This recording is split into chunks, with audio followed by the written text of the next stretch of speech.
Hello, everybody. Welcome to Boss Rush Podcast. I'm your host, Eddie Guiden 2, Electric Bloody Boogaloo. And joining me is the Event Horizon Zero Dawn himself, Mr. LeRon Dawkins. Hey, everybody.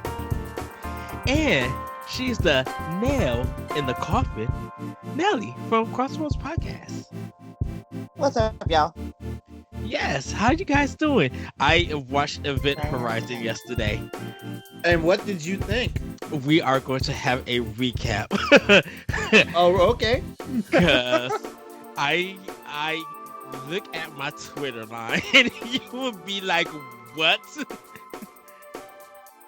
It was So let me ask you this. So after seeing that movie, Mhm. do you agree with the masses that say Paul W.S. Anderson is a hack? I wouldn't say he's a hack at all. Mhm. I think it's such a popcorn fun movie.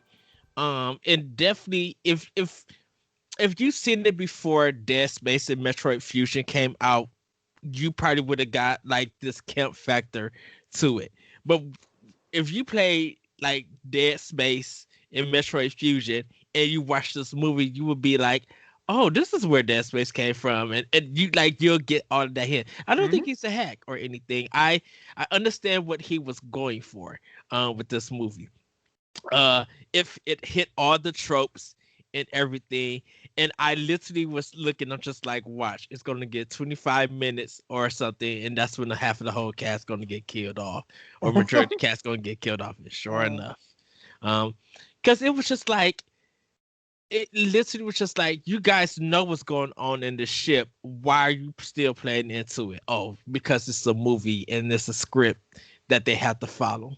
No, I wouldn't say they knew what was going on. They probably didn't know what was going on until after they had the encounter with the thing that we're not going to mention on this show, since we're saving it for recap. But I mean, basically it was a bunch of astronomers / salvagers that were trying to figure out what happened to like one of Earth's greatest experiments. Well, that was the And what movie is this? I'm sorry. Event Horizon. Okay. This is I'm looking 1997. it up. That's why. Yeah. Sorry. Sorry, Paul I'm Anderson- chewing again. Okay. You so- okay? You okay? Right. So this is the thing, and we'll get into the podcast real quick. This is the thing about it.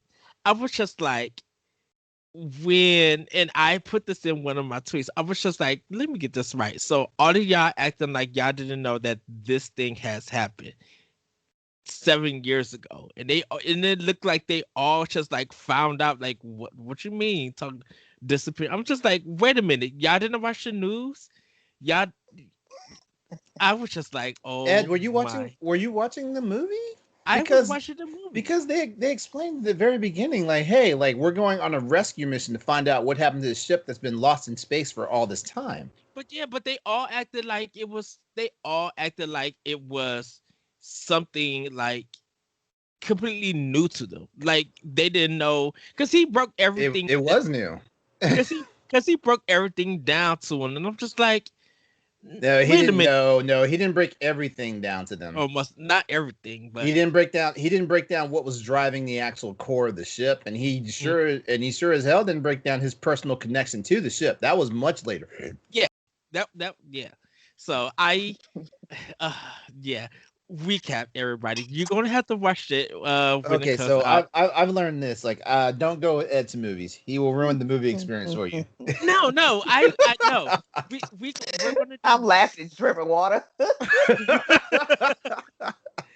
We're gonna watch it because I have questions about the CD player that was in the movie when the CD came out. I was like, wait a minute, this is 2047, and there's a CD. Hey. Look at a lot of movies that have come out in certain eras, and it's funny how you see like pre-existing technology still there. Like, a lot of people don't have the imagination, for all this stuff. That's me with a sci-fi pedigree. I love science fiction. I love science fiction movies and stuff like that. So I've looked at some stuff, like, it's 2020 right now. I just saw an episode of a show that's current, and they're like, oh, we're we have this major piece of tech that comes from a different planet and stuff like that. And I'm sitting there looking, I'm like, man, that's a Raspberry Pi motherboard, that's a stick of RAM. I'm like, where's the He's webcam like, at? I know everything. Uh, what's the one with Sylvester Stallone and uh Wesley he, Snipes. yeah, Yeah, Demolition Man. Demolition Man. Yeah. Yeah. So, cause that had like it was in the past, but they made a future world out of it and stuff. And I was just like, okay, yes, they still got Pizza Hut, Burger King, and Taco Bell and stuff. Well, But I guess they had like iPads and stuff like that. I feel like stuff like that. There's some things that are going to be eternal. Like fast food restaurants are going to be eternal until we realize that hey, food is what bad food like this is what is killing Food us. is So food. we need to have a universal come to Jesus moment about how we're supposed to eat if we want to live a long time and stuff like that. But there's certain things like technology. In all honesty, technology it's all relative sometimes, and it's hard to not it's hard to not use your imagination in a way that gives a disconnect to the audience because there's a lot of people they cannot get into Star Trek because it's too way out there with the technology. They don't have like a ground for it and stuff like that. And this is one of those battles I always have to fight when it comes to trying to get new people to watch Star Trek. They're like, oh, this stuff is crazy. Like none of this stuff exists. I'm like, I this stuff has the possibility of existing though.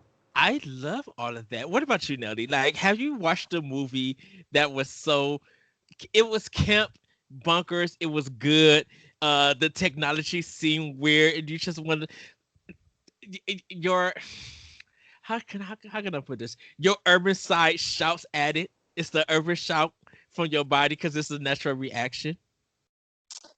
Uh, I don't know. I don't think I have. The thing that caught my attention when I was a kid was RoboCop because I was like, "Whoa, will like robots be running in the future or whatnot?" But other than that, I really never just sat down and thought about it. See, I'm a nerd. All that stuff's believable until it's not. And I say that meaning that like it's real easy for the storyteller to kill your expectations of your own imagination real fast because they'll do something that just turns everything on his head and is like okay, this is not this is BS at this point. um yeah, I don't know, like I have I, experiences when I go to movies, but there are some things that do throw me by the wayside. Like for example, Alien Covenant, like the most recent Alien movie, right? mhm. Mhm. There were some things, it had to be put into perspective for me at a certain point because, like, uh, without throwing a lot of the plot out there, because I know there's some people who are listening to us that have never seen the movie. Okay, you have a bunch of people who are technically they're farmers or sharecroppers or whatever. They're going to a new they've left Earth and going to a new planet to start a new colony and stuff like that. So these people technically are not savvy about things you might encounter in outer space. So like on the inside, because like I've seen 5 other Alien movies, I had frustrating moments with the film because it's like, no, you don't do that. You don't stick your head in that, stuff like that. But at the same time, That's the urban reaction.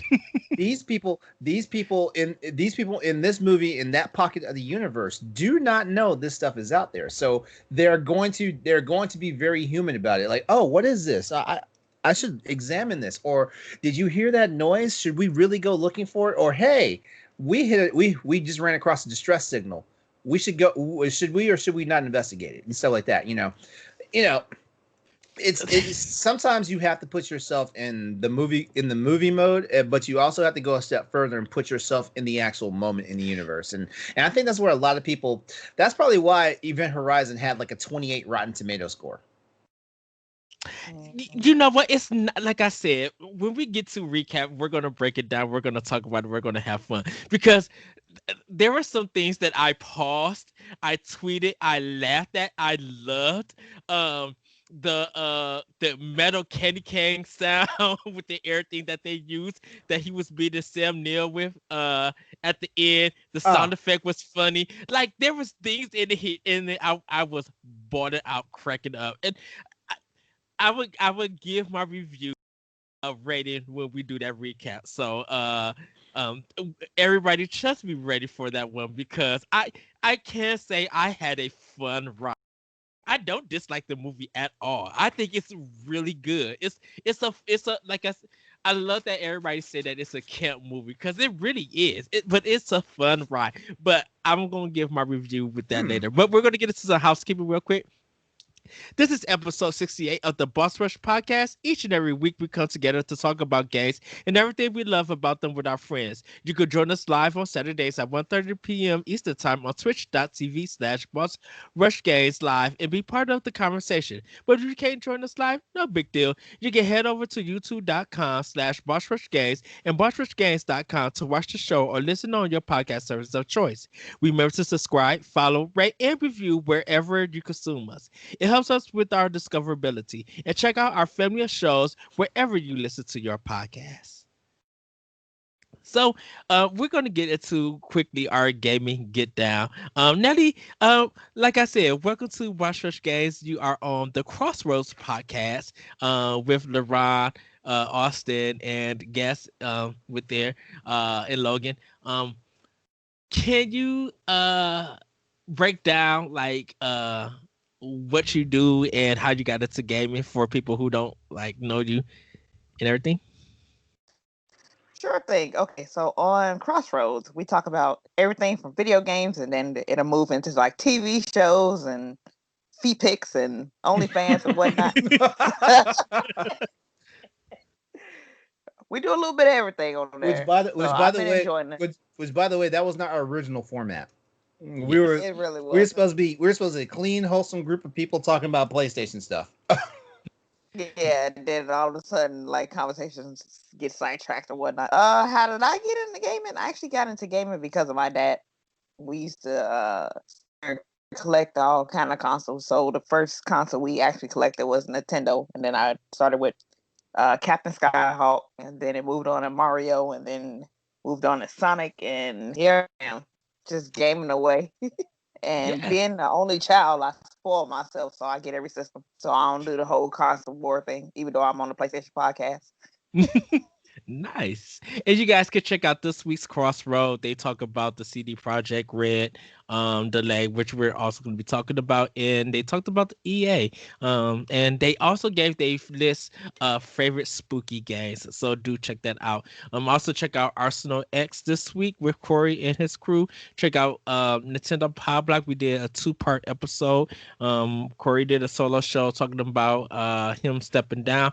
And then me and him had a 101 expansion pass, like bro him hangout, talking about what we're gonna do with going forward with not only Boss Rush Games but going forward with Nintendo Power Block. And it was such a heartfelt, emotional episode. LeRon isn't fired, is he? No, LeRon is not fired. No. Okay. We actually mentioned you and stuff. No. No, Corey actually mentioned you in a good way. He was just like, you're such a powerhouse of a host. It's just people love seeing you and everything, hosting and everything. So it was a really good compliment. And always stuffing food in my face on stream. I'm surprised I'm not fat with as much time that I spend on camera eating and drinking random stuff. And you don't watch Nintendo Power Block where I'm eating cookies and snack cakes and everything. I see you, but I don't judge you. I have to judge me. Oh, I can't judge you. I support all snacks. Which reminds me, Nellie, what are your favorite snacks? Let's do a little side snack Tendo. What's your favorite snack? Oh, if it's not a chocolate like Snickers or something, I'm pretty boring. I do like pineapple or broccoli with ranch or like. Oh, you and Celeste will be buddies.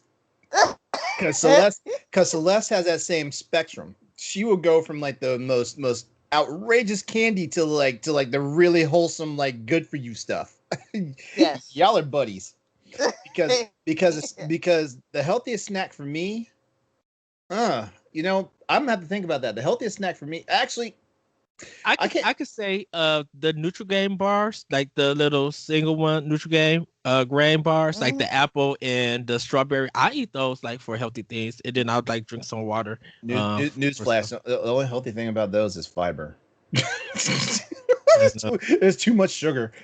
Like next to me right now, I got some Says the Very granola. naked. I mean, Yeah. as a resident PC muscle race of the group, like I just have to put that out there. So yeah, I've been eating.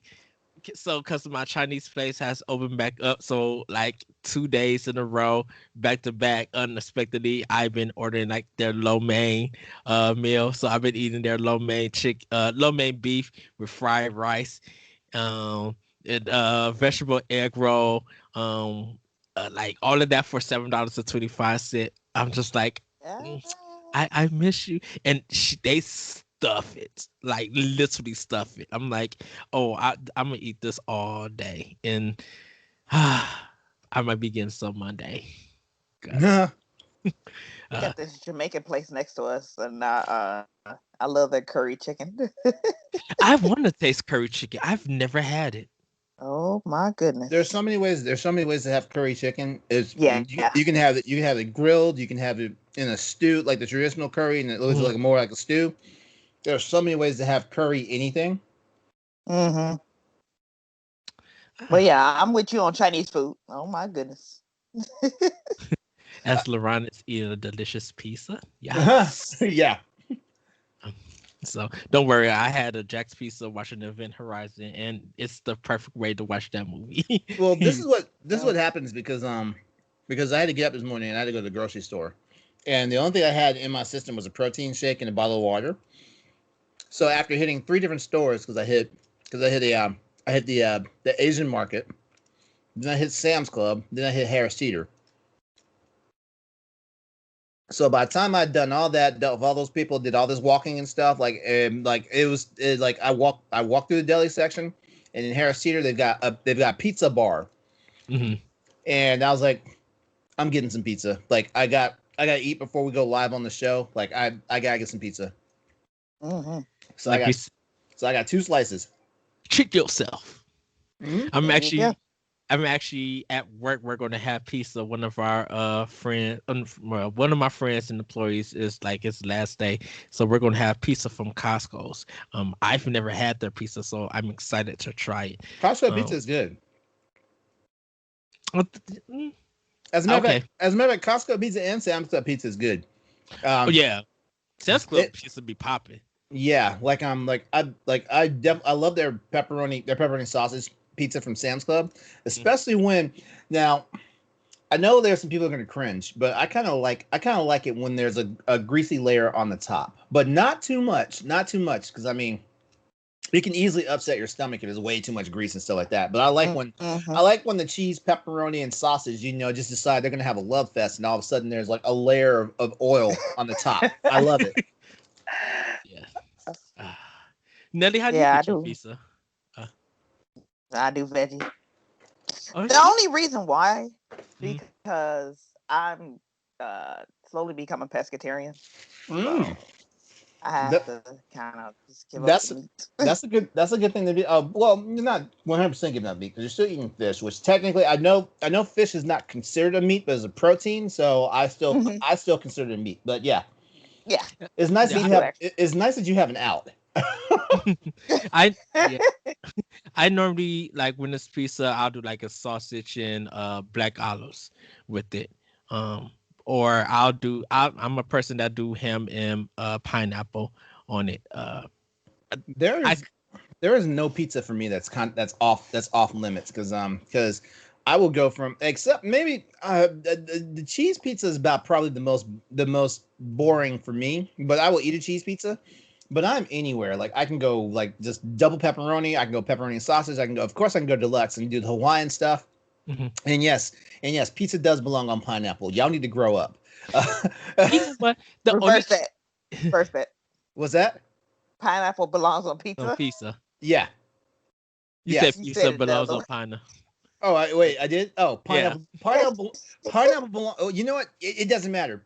Pineapple pizza, Said perfect combination. Uh, they- I surprisingly the like only place I would do like a cheese pizza, like straight cheese pizza is Chuck E. Cheese, because they got some bomb pizza. As junky as it is, it's still good. I'm I just like, haven't had it. I haven't had Chuck E. Cheese pizza since I was a kid, so I don't remember. And I feel like, Chuck E. Cheese pizza is probably the low denominator as a Little Caesars pizza, and I don't know how I feel about that. it's higher than Little Caesars. Little Caesars is like I just hit like 6 blunts and only got like $5 left in my name. So If you don't love yourself, that's what you eat. A Little Caesars pizza. yes. Well, everybody, let's get into some gaming get down. Nelly, I'm gonna start with you. What have you been playing or getting down to? I'm actually playing Watch Dogs right now, Legion, and I am Legion, or yes, the first one. Okay, Legion. okay. Yeah, I didn't get too much into the story because I'm recruiting everybody for my crew, but Mhm. so far I'm having a blast. Oh my goodness, freedom in it. It's something's missing in it, but I'm still loving it. Like I don't even regret paying the full price for it because I love Watch Dogs. I've been rocking with Watch Dogs since the first one, so I have Watch I've been Dogs. loving it. I have one. I need to finish it. I wasn't feeling one, but I love two. Two is good. I love two. Two is the bomb diggity. That's I why haven't. it's hard to compete. Yeah. I haven't started two because I haven't finished one, but I enjoyed one from what I played so far, and I'm like deep in the game. I was deep in the game before I switched computers and reinstalled Windows and all that stuff. So I need to start over from scratch and stuff like that. But Well, I don't understand like the I don't understand. Well, I mean, I do understand some of the venom that was aimed towards the original Watch Dogs game because Ubisoft that was the first time Ubisoft had ever done this like that where they showed the early build of the game, and that thing looked like it was running on PS5 and not PS3, Mhm. and it soured a lot of people's opinions about the game when it came out. Which, by the way, the game looked good. I mean, like I was playing on a mediocre graphics card, and I was able to get some of those settings that they had. yeah. Mhm. It was the fact that it was that the game didn't look nothing like the cutscenes, Oh and yeah. like I mentioned Oh before, yeah. people gave it. People brought Wait, it. wait, wait, They wait, wait. The game didn't look anything like the cutscenes because like that was actual gameplay that they were showing. Because everything that I it was remember them showing.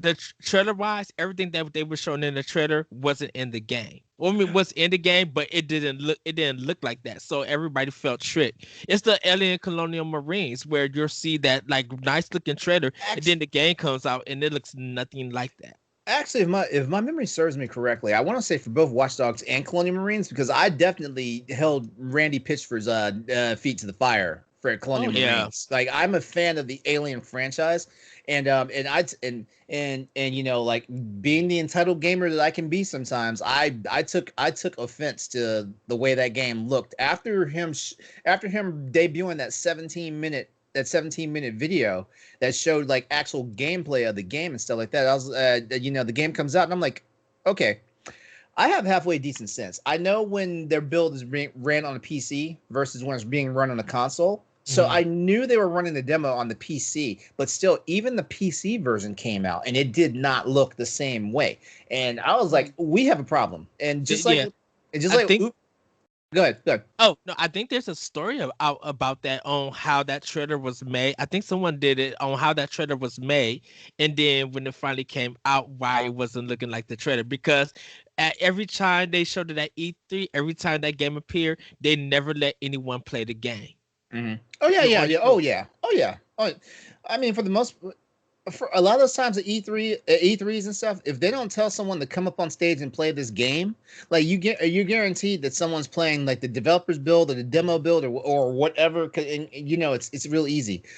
Same thing with the original Watch Dogs game. I remember them showing like like him doing a quick hack job and then having to jump in the car and run from not just the police but from the gang that he was hacking and stuff like that. And I remember very vividly when they showed that you can, while you're driving, you can live hack traffic and the Mhm. servo mechanisms for the bridges and stuff. So like when you get over the bridge, you can raise the bridge so that, and everybody remembered that and they were mad hmm when they replayed that scene in the game and it didn't come out the same way and it didn't even look the same way. So like video game companies kind of follow the same trends that Hollywood follows. Like, if you give us a trailer for a movie, we go to the movie theater expecting to see the stuff that you showed us in the trailer. And I was talking about the Alien franchise a moment ago, so I'll even do that. Like when Prometheus came out from Ridley Scott, and Ridley Scott is notorious for this. He put out all the stuff in the trailers, and I remember there was like, man, like the more and more I saw the trailers, the more amped I got for it. So me and three friends went to the movie theater and saw it, and everybody noticed that I was upset when we walked out the movie theater. I was like, they're like, hey, what's wrong? I'm like, man, there was stuff in the trailer that I didn't even spot in the movie. Yeah, I learned that about Bring It On by Gabrielle Union. They had to record stuff that they only could do for the trailer, and that stuff never made it into the movie. And I didn't know that. I was just like, I watch a trailer, I'll get hype, and this is from a movie sis. I'll get hype about it and go see it and don't even remember what the trailer was That's because I'm what watching the movie. That's why now, like, I only watch maybe one or two trailers for something, whether it's video games, TV shows, TV shows I'll watch trailers all the time for, because like I'm from the old school where like where like when a TV season came out, you didn't have access to the whole season right then and there. Like you had to wait week by week, and sometimes there was a mid-season break or whatever they want to do and stuff like that. And so like when a season came out, you watched it for a whole year. You didn't watch it for like a weekend. I was mad at the Transformers when it was like dinosaurs, and then the one after that, because they would show it. They would show the cartoon. It got good ratings. Everybody would be watching it, and then they'll stop showing it. And then you talking about Beast Wars? Beast Wars, yeah. Oh, you know what? We can have a whole separate pot. No. Because Beast Wars, because Beast Wars at one point, I think it felt like it got canceled because they wasn't showing, like, I think the 6 or last 8 episodes. Something about Fox here and Well, you got to remember something. Those shows like Beast Wars reboot and stuff like that, they're not American projects. They're Canadian. Those shows were Canadian. So there was license, just like with anime, there was licensing and importing things that they had to go through and stuff like that. But that's just an example. What I was getting ready to say is we can have an entire separate podcast about the way cartoons are done on broadcast television in the United States, because it is crazy. Like when you think of shows like Young Justice, for example, they got canceled after 2 seasons, and it was a really successful show, and it was because of nonsense, like like not licensing but toy marketing, stuff like that. And then also like Cartoon Network has the Cartoon Network and what's the Disney Channel for but there's a Disney Channel that's devoted more to the cartoon side than the live action shows. That channel, like for example, like I don't know when DuckTales has new episodes. The only time I know when a new episode of DuckTales, the current DuckTales cartoon is out, and I love DuckTales. Like I'm a Donald Duck family all the way, but I mean, I don't know, like just like Star Wars Rebels, for example, like those shows, like you didn't know when there was new episodes on until like you just happened to be on Twitter or social media, like, oh, did you see the latest episode of this? And it's like, wait, what? It's back on? Like it hasn't been on. It hasn't been on for 9 months. What you talking about? It's back? Literally. And we'll get back to anything else, Nelly, that you played, because Dark Waters. I'm sorry, Dark Waters that they showed back in the 90s. It was Pirates, like a pirate show. Dark Water? Yeah. I loved the 5-day pilot. I watched it all, and they never picked it up. That was a Saturday morning cartoon. It wasn't meant to be. It wasn't meant to be a syndicated Monday through Friday show. They was trying to get it for a 13-episode run, and yeah, they never picked it up. And I was also upset when that got canceled. And I was a kid when that got canceled. Exactly. Vanelli, anything else? I'm sorry. You're fine. Welcome to Boss Rush. One of the things, because we have 17 different topics. You know what? Exactly. I like it. You know what? When LeRon and Ed are on a show, like it skews so fast. And I've been apologizing to Corey, and I need to apologize to Megan some. I'm like, I'm sorry, guys. Like the nerd comes out, and all of a sudden we're not talking about video games anymore. And the thing about it is, I don't apologize for it. I want all the nerve from LeRon. I want to have these convos. Well, your legacy Boss Rush. I'm still technically a new guy around here. Yeah. And Nelly, I cannot wait till you get to Shadow the Tomb Raider. Oh, I'm so excited. I cannot wait for you to play that, because I got it on PS. I beat it on Xbox One. and love it. I'm playing it on PS4 with because I got a bigger TV screen, and Mm. man, I'm just like, I kind of want to see this on PlayStation 5 or Series X because the game looks gorgeous. Oh, speaking of bigger televisions, I got a new TV yesterday. Yes, I seen Oh, that. here I we got a go, new LeRon. television. I got a new TV yesterday. I graduated from 70-inch 4K television to a 75-inch 4K UHD TV. Hold on, is that where you was playing the Monster Hunter at when you made that post When? yesterday?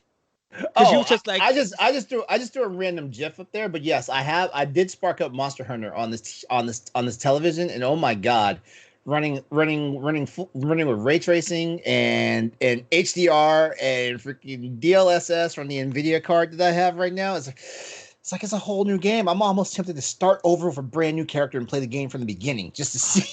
I Hey, literally just want I to say see do it. it. I Yeah, I I would literally want to see it because when you said that, I got super happy. I'm just like, oh, this has got to be bunkers crazy. I would just have to figure out my OBS settings and stuff like that because this new TV is like a whole it brings a whole new element to my computer setup and stuff like that. So I gotta learn my way around this television. But the stuff and speaking of my gaming get down, like Yeah. I'm still playing Foregone, and Yes, I I just beat the third boss. Like you did. I was playing last night. It was the boss that teleports, right? That one, right? Yes. Okay. Yes. Yeah, okay. All right. So I was playing last night, and when I realized I was right there at the boss, I was like, I need to stop because I'm half asleep and I don't want to screw this up. So so I paused the game last night and went to bed. I got up this morning, and one of the first things I did was I turned the game on. I fought the boss, and Yes. it took me two tries. Like I screwed up really bad because I thought I knew the patterns for the boss and everything, Mhm. but there was one They little trick you thing though. that well, no, he did the same. He did the same. He He follows has the pattern. he has four different attacks, but it's all like a pattern. But it's kind of like how like we hit a oh shit mode sometimes when we're getting done dirty by something. Yeah. This boss kind of went into that the first fight, and it screwed me up. And I was like I didn't have enough time to regenerate and heal because you do have a power where you can regenerate yourself instantly. But Yeah. you can regenerate instantly, but it takes time to regenerate. So depending on how much power you have into it, you can regenerate your whole health bar. But you have to have a nice break in the game for a second to do it. But I didn't have enough time, so I lost the first time. But I was ready for it the second time when I came back, and he said he was going to go bonkers again. I was like, oh, I'm ready for this. Yeah. You like, Like I I already know said, what you about to do. yeah. Hmm. And see, I had the gun chucks, and that's why I said that was the only reason why I died because there was no hit detection with it. I got Actually, I I went in using like her short sword, and I was Mhm. doing pretty good, but I needed a little more range, so I had to switch. So I switched back to the gunchucks for the second fight. For the second time I encountered him, and I had a better fight because also like I'm like a gunchucks master. Like I'm like this game reminds me a lot of Metroid. It's not a Metroidvania game. It's not. It's not a Metroidvania game. And what's that other game they classified as? Like, I think like Castlevania. no, not it's not like okay, it's got some Castlevania appeal to it. As a matter of fact, Metroid and Castlevania are typical games. They're similar games, like well, especially the old school ones. But this is not a Metroidvania game. It feels more honestly like a Metroid game without all the backtracking. Um, Yeah. but at the same time, what's those games like Katana Zero and Dead Cells? What Like do they call that genre? roguelike. Yeah, it's not like that either. It's honestly just a pure platforming game. Yeah. It Yeah. it is. It is, and it's pretty straightforward. Like anybody that knows their way around these games will have a fun time, and it won't be like this frustrating romp. Like I mean, at the very beginning when you're as weak as you are, yeah, it might be frustrating, but now like I said, like I just top up my third boss, and the bosses to me, even though they're still a challenge, it feels like they're getting easier, but it's just because of the level of skill that I'm at right now. Yeah, because I think I'm about to get close to the fourth boss because Mhm. I just beat that little part. Anything else, LeRon? And then I'll Uh, jump into what my game get down. Oh yeah, and then just beyond that, like I said, I'm learning my way around a new television and a new graphics card. So I was screwing around. I was playing Tekken for a little while last night. I was back on Monster Hunter, messing around with the HDR settings and all that stuff. So I'm kind of all over the place right now. But the current main game right now is Foregone, Okay. which I'm Okay. still recommending. Go ahead and get that. It's only 20. Oh, It might be back. It might be up to $25 now, but it's only $20 when I got it. yeah. It's literally like I think I told you that it may be in my game of the year nomination because Oh wow. I'm literally enjoying this game. So my gaming get down, same as LeRon playing Foregone. Like I spent, it's such a good game to play at night before you go to bed. Um, because it's just like you'll take maybe you think you could run the game like a 45 to an hour to like grind and know good and well you'll be like 2 or 3 hours up and stuff, but it's like some good free time before you hit go to bed. Really good. Picked up Pikmin 3. Love this edition. Wait, that game is actually released. Yes. Okay, because I did down. We'll talk about it during the I'll be partner. right back. Okay. uh Pikmin 3, uh love this edition. It feels easier and smoother. It looks good on my 65-inch TV. Like the graphics is still crystal clear, and seeing the water and the Pikmin just like I'm so happy right now. Listen, dude. And I played the demo version of Control for cloud on the cloud edition. Um How is that? I I'm thought about it, tempted but I'm I, tempted to buy the whole game to do a review. Like it, I hmm. played it in enhanced performance, and it was really good because what was cool is like it shows the internet bar like on the top right, and mine was full, so everything was kind of running smooth and everything. And I want to play it just like kind of compare it and everything and talk about it. If this game runs smooth like that, and someone said, I think it was someone inside gaming, which is like if CD Projekt Red could do 2077 on Switch, do cloud, and it looks the same way like anything anybody else. Like there might be a little graphical problems. I may double buy this game. Like I may just be like, okay, I need this on. I'm like, yes, I got the Xbox version. And the only reason I'm getting the Xbox One version is I like that cover on that green, that yellow on that green looks beautiful. Because I was talking to Jesse. I was just like, should I get this digitally or should I get it physical? And he was just like, whatever you feel comfortable with. I'm like, I kind of like feel like getting it physical because I want that art on the cover. But yeah, Cyberpunk 2077 come on Switch and it runs like if it runs good as the Control demo, or if Control has no problems and Cyberpunk has no problems running on cloud for Switch, I may double dip and buy it there. Because I wasn't having no problems with it. It was running fine. And I'm just like, this feels smoother. And it's the ultimate edition for it. See, So I think it's all the DLC and everything. see, I already have the Ultimate Edition for it on PC, so I know for sure I'm not going to get it on Switch. Even though like I may just try that demo version that's out just to see how it runs. Yeah. It was running at 60 frames per second. It was running real smooth. Well, you know Um what? That's the one thing I've noticed. A lot of games on Switch run at 60 frames. I'm not sure it's because like the pocket environment that the Switch technically is, or mhm. if it's something else. Were you playing in handheld mode or dock mode? I was playing Doc. And it ran at 60. It ran at 60. Yeah. Nice, I nice. think the only problem that I had was the camera control. I think it's the sensitivity, so I just have to adjust it. But I think I might buy this cloud edition and like replay the game and compare it to the Xbox One version. Um, because I know the PS4 version had problems, but I'm like, if because they had enhanced graphics or enhanced performance, and when I did enhanced performance, I'm like, the game already looks good graphically. So Every platform had problems with that game. Like yeah, every platform, Xbox One, PS4, PC, every platform had problems with that game. Like I mean, all you if you need clarification on that, just watch the Digital Foundry video. yeah, Which and I love those guys. I I love I those guys. I tweeted out to Digital Foundry like because I kind of want them to kind of come on Boss Rush. Hopefully they do. I Really? tweeted, yeah, Really? I want them to come on because It would be I cool actually. It would be cool. Yeah, because the thing, you definitely got to be on the show, LeRon. Because the thing about Oh no, they're not gonna. They're not gonna make me look like a rank amateur of my knowledge of PC stuff.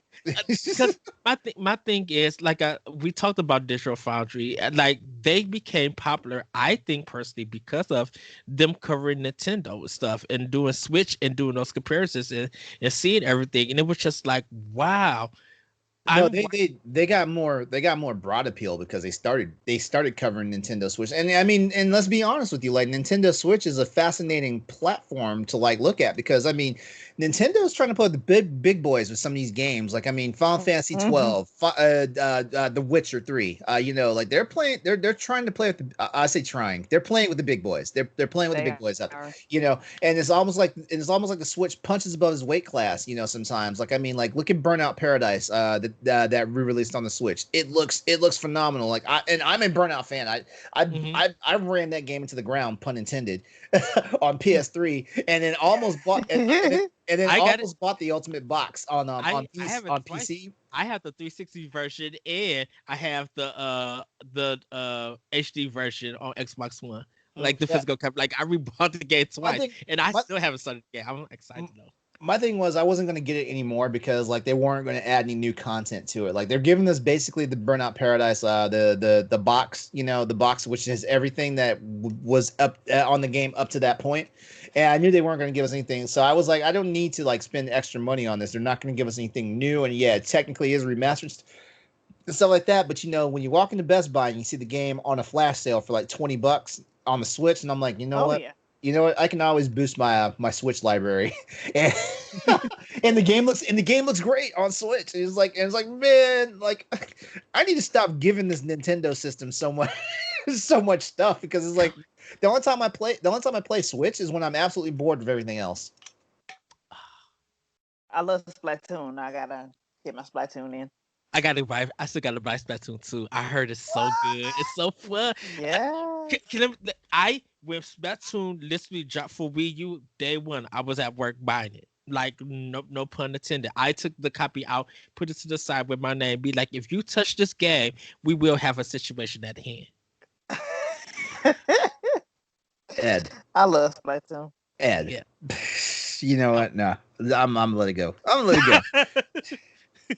We had to talk about what situation at hand means.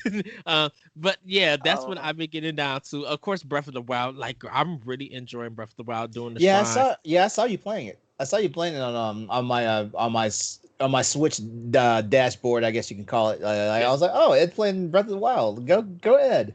Yes, I am getting these shrines and getting ready to play. Oh, and also Final Fantasy 7. I got sucked back in. So then I've hosted. I'm I doing Final Fantasy 12 on Xbox One, Final Fantasy 7 on PlayStation 4, and Final Fantasy 9 on Switch. I'm telling you, I refuse to play the original Final Fantasy 7 again. I refuse. Like I I've spent over 999 hours on that original game back when it was brand new on the PlayStation on PS1. I refuse. Like I am only playing the remake and I I'm playing it on PS5 because I that big ass patch just dropped to like update. oh yeah. Yeah, that big ass patch just dropped to update it and everything. They're getting ready and I'm like, you know what? PS5. so I have to pick it. I may have to go buy Final Fantasy remake. Um, so of course, be ready for PlayStation 5 and everything. Um, but I kind of wanted to. I want to get it ready for see if it's Game of the Year material. Um, For wait, with Final Fantasy 7 remake. remake? Yeah, Okay. so remake to see if it's Game of the Year material because right now on my plate, I got Immortals, Cyberpunk, Harbor Warriors. Um, I know Call of Duty is going to be in December. I told Jesse that I'm not buying it when it comes out. I am pushing it. Watchdog Legions. I had to push that one out the way for a little bit, but I do want to play it, Nelly. Because I'm like I own the first one. I love the second one, and I'm just like it'll be crazy for me not to get three to complete the collection. That's just Oh unfair. yeah. How can I do that to Tomb Raider and not do it for Watch Dogs? So I have a lot of stuff on my plate and everything, but I want to get Me some. too. Yeah, I want to because I think this is the thing. Seven remake I'm gonna do for PlayStation 5. I mean PlayStation 4 and PlayStation 5 to see if it's ready. If it's Game of the Year material. But then I'm just like I kind of want the whole thing on Xbox. It's very weird. Um, and then prepare for next year. Oh goodness. We'll get about that later. But we're Oh gonna get yeah. yeah, because man, that Monster Hunter Rise. That thank you, LeRon, once again for giving me that link for that pre-order. I am dude, I am hyped about that game. That Bravely Default 2 Super Mario 3D World, plus Bowser's Fury, like I cannot wait for all of these Nintendo games. And then when I get my Series X and PlayStation 5 and like a lot of more games roll out, man, it's gonna be a good 2021 if they can do it right. But we're gonna get into this mini boss talk because CD Projekt Red delay is not only for more polish, but to get a Metacritic score. So I was watching Inside Gaming, and they was kind of doing a story called "The Real Reason Why the Game Got Pushed Back." So of course they're trying to get it polished for like all these systems and everything, but they're really trying to get it to a Metacritic score of 90 plus, and I think it's because of bonus wise. I think if they get the reviews that's really positive about it and it's over 90 plus, I think those bosses get extra money for it because a lot of companies do that. Like if you meet a certain Metacritic score, um, depending on what the sales are, if the sales in that score like resonate good, a good revenue for it, then those bosses get an extra bonus and not the employees. In a sense. Okay, I'm curious. Where's this article at? I need to read this because So I'm believing CD Projekt Red when they're saying that they were trying to have a contiguous launch across all platforms. so Because let's be real, like the game is ready on PC. There's nothing else they need to do for it. The game is ready for the and not to mince words or anything. I feel like once they realized how close, dang it, I thought sure I'm muted my phone. Sorry. it's okay.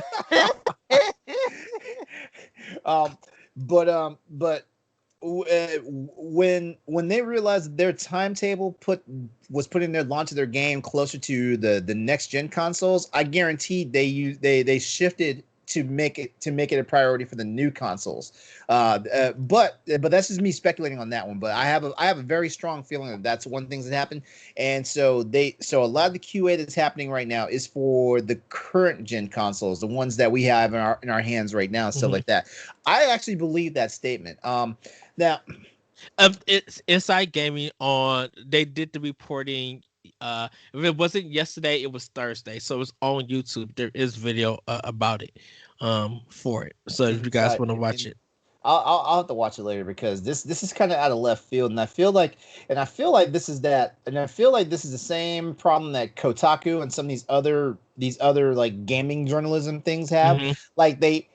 Sometimes they bring sometimes they bring out articles with headlines that are guaranteed to generate hits. Now I'm not saying that's particularly, but CD Projekt Red has been very transparent about it, and in my opinion, if Metacritic is a factor, and they're looking to actually like hedge in on a super bonus and stuff like that, with everything that was explained to us about the latest series of crunches and like the latest delay and everything, why would they choose now to not be transparent about it? It doesn't seem right with just based on the reporting.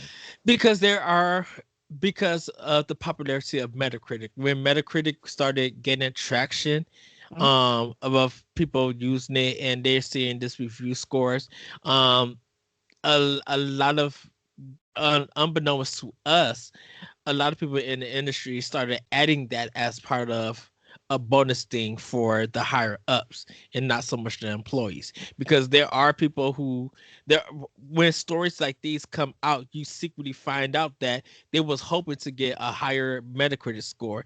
So that's why they'll delay, or they'll try to get the game polished or try to market and try to get it out there to really sell, because they know that if the Metacritic score is high, that will be attached to the game for them to sell more. and that's Mhm. more money for those higher executives and stuff like that. Mhm. Nelly, what are your thoughts about it?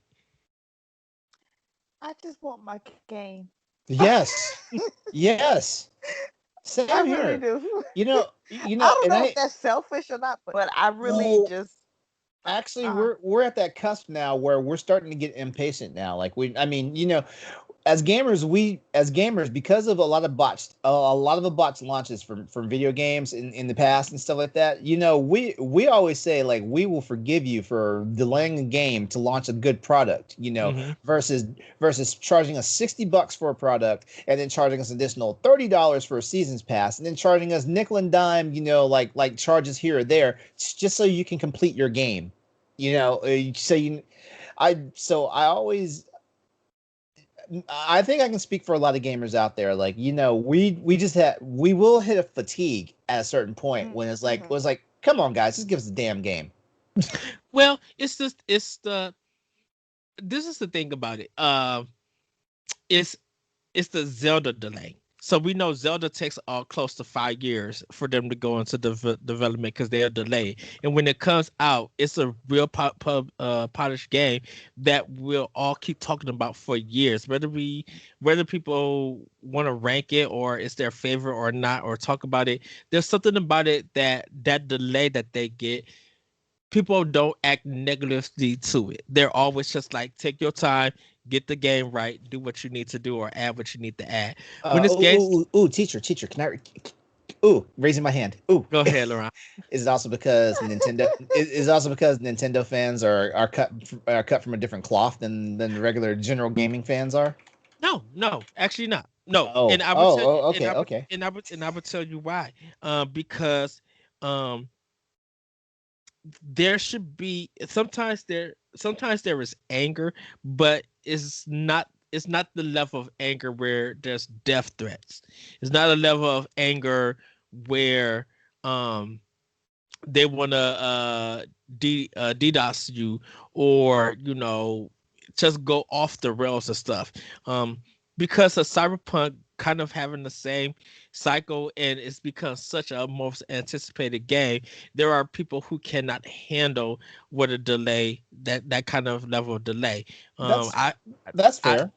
I feel like Nintendo knows that they're delaying their stuff because they want quality, and over the years they have been known for great quality. Some of the games has been up and down, but it hasn't been like, well, we got to push it out because the budget is up and we don't have time and everything. No, Nintendo would be like, we want to make sure that everything is in place.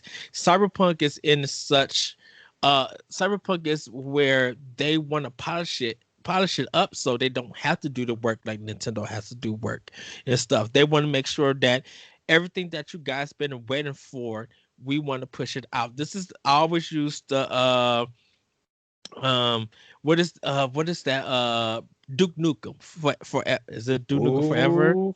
or Yep. um It's Duke Nukem Forever. Whoa, okay, yes, It's Duke yes. so Nukem Forever. the way that Duke Nukem Forever was in development and went through everything, and the way that came out was kind of questionable content for a lot of people. Mhm.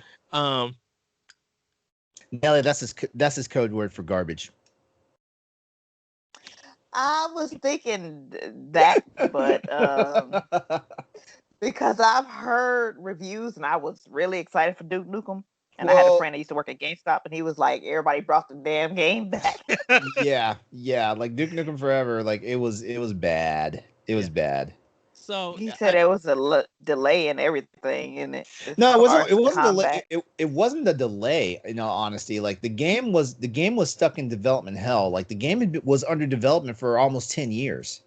yeah, Hmm. and because there was times where they was going to get ready to show something, and then they delayed it and then decided not to It show it. wasn't. Sometimes it wasn't delay. Like the original studio that started it closed its doors, and I'm not talking about the developing studio. I'm talking about the publisher. Like it Oh started. yeah, It was being published by one company, and then it got published by somebody else. Ultimately, when it released. yeah. Gearbox did the publishing because they got the rights to it. Yeah. So Oh, really? companies, yeah. So companies are trying to avoid that kind of disaster and stuff. excuse me. Even with the well, not so much with Dai Katana. That one was just bad in its own right. That one had troubles and everything.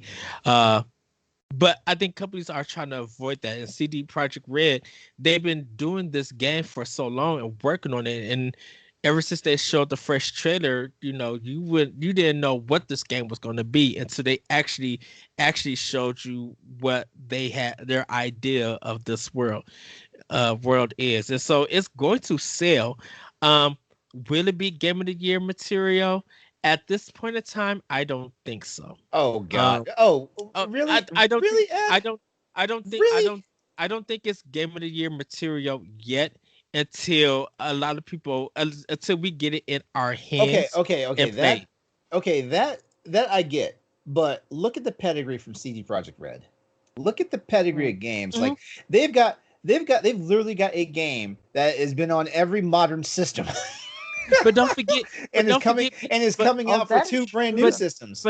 don't forget, CD Projekt Red was mainly PC before they hit consoles, and so a Okay, PC okay, crowd would have. I mean, it's like even with the Bethesda stuff, it's just like Bethesda was such a PC company that for a lot of their games until they start coming to console, we as console gamers who weren't playing PC, we didn't know that world of gaming in a uh, sense. actually, I feel like let's see. I know for sure The Witcher 2 came Witcher 2 out on the to consoles. 360. It came to 360, but nobody was really talking But about the Witcher 3. but the Witcher 3 came out on every console plus PC. I'm having to check for sure, but I believe it has simultaneous launch. But what I'm saying is Mhm. like CD Projekt Red has built up a good reputation now, Oh and yeah, and honestly, when you talk to people about games and stuff like that, when you mention CD Projekt Red, like everybody's like, oh, these guys built some great games. And yeah, the first Witcher game was it was it was questionable.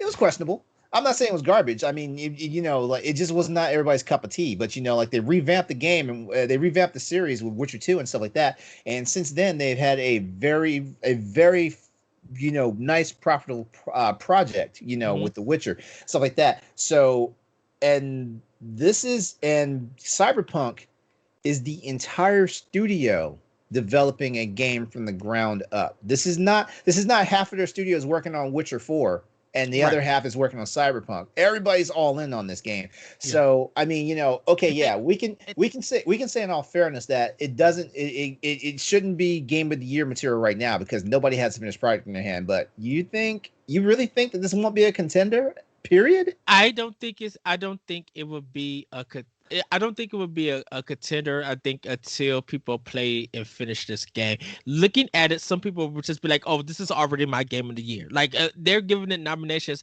without even playing it or and stuff. And so I don't think it's fair enough to say that this is game of the year until people play it and complete it. Because what if you are bedazzled by what you see and then get into the actual game and then it just you stop caring about for some certain stuff or which some things could be better and everything. You know how gamers how we'll get fickle. We'll see the next new shiny thing and jump on it and forgot that this old shiny thing that we were so hyped about is there in our system, and we'll take it out and play that new shiny thing, and that other thing becomes our backlog. So Don't make me use your own words against you. oh, you can. I have no. Oh, because what's that Zelda game that Hyrule Warriors? Hyrule Don't Warriors. don't Angel Calamity.